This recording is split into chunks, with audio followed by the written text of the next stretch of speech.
Hello friends, तो चलिए special episode 2 हम स्टार्ट करते हैं। ये एपिसोड उस पार्ट का है जब पहली बार मिंगवे जो है डोंग से मिलती है और ये आई होती है क्योंकि गवर्नर से बहुत दिन बाद मिल रही होती है।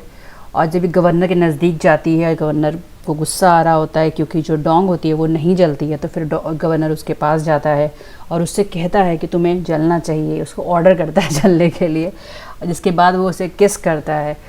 और इसके बाद का है कि जब वो कपड़े चेंज करके आता है और मिंगवे और सब लोग बैठ के यहाँ पे लंच कर रहे होते हैं साथ में, तो यहाँ पे फ़िश की जो है डिश बनी होती है। खैर, ये जो मिंगवे होती है ये बोलती है जो मैडम है उनसे, दादी माँ से, कि आप मैंने बहुत तारीफ़ सुनी है जो गवर्नर की नई मेड है, तो क्यों ना वही मुझे सर्व करे खाना आज। तो फिर उसके बाद फिर वो गवर्नर से बोलती है, क्यों, मैं तुम्हारी मेड तो बोरो कर सकती हूँ ना, तुमको प्रॉब्लम तो नहीं है। तो इससे पहले गवर्नर कुछ कहता तो डोंगी बोल देती है, बिल्कुल, आपको मैं बिल्कुल सर्व कर सकती हूँ, तो बहुत बहुत अच्छी बात है। अब मिंगवे मन में ये सोच रही होती है कि मैं तुम्हें अभी अब तुम्हारी औकात याद दिलाऊंगी, क्योंकि जो टेबल मैनर्स होते हैं ये एक ख़ानदान कैसे होते हैं तुम्हें पता ही नहीं होगा, तुम तो एक नौकरानी हो ना छोटी सी, लेकिन भैया हमारी डोंग तो भैया ख़ानदानी फैमिली से है। तो वो बिल्कुल जाती है, फ़िश उठाती है, और फ़िश के जो लिप्स होते हैं ये एक रॉयल डिश मानी जाती है, तो ये जाके सीधे पहले दादी माँ को देती है क्योंकि सबसे बड़ी होती हैं और ये रेयर होते हैं इसलिए।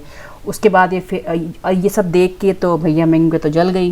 उसके बाद फिर वो मिंगवे के पास जाती, फिर दोबारा जाती है मिंगवे के पास, और फिर वो जो फ़िश का फेस होता है वो उसके प्लेट में डालती है और उससे कहती है कि आप जो हैं हमारी जो गवर्नर है उनकी फियांसी, पर अभी भी आपकी शादी नहीं हुई है, तो इसलिए अभी हमारी गेस्ट है, इसलिए मैंने आपको ये फ़िश का फेस दी क्योंकि ये टेंडर और स्मूथ होता है और आप प्लीज़ इसको एंजॉय करिए।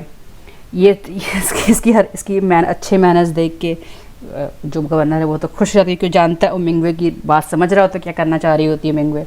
खैर, अब ये कहती है कि हाँ भैया आपकी तो मेड काफ़ी एजुकेटेड लग रही है। खैर, फिर उससे कहती है कि क्या एक क्रैब शेल करेंगी मेरे लिए आप। तो फिर अच्छा, जब ये आगे बढ़ती है तो फिर ये रोक देता है, कहता है कि जो मिंगवे मेरी जो मेड है वो थोड़ी सुस्त टाइप की है, वो जल्दी से वो हर्ट हो जाती है, इसलिए तुम उसको छोड़ दो, मैं तुम्हें करता हूँ। तो कहती अब तो गवर्नर है, मुझे डर है कि मैं ये अफोर्ड नहीं कर सकती। खैर, फिर यूजे कहता है कि आप परेशान मत होइए, मैं आपके लिए जो क्रैब के अच्छे नूडल्स होते हैं वो मैं बनवा लाता हूँ, और फिर किचन में ऑर्डर करवा देता है।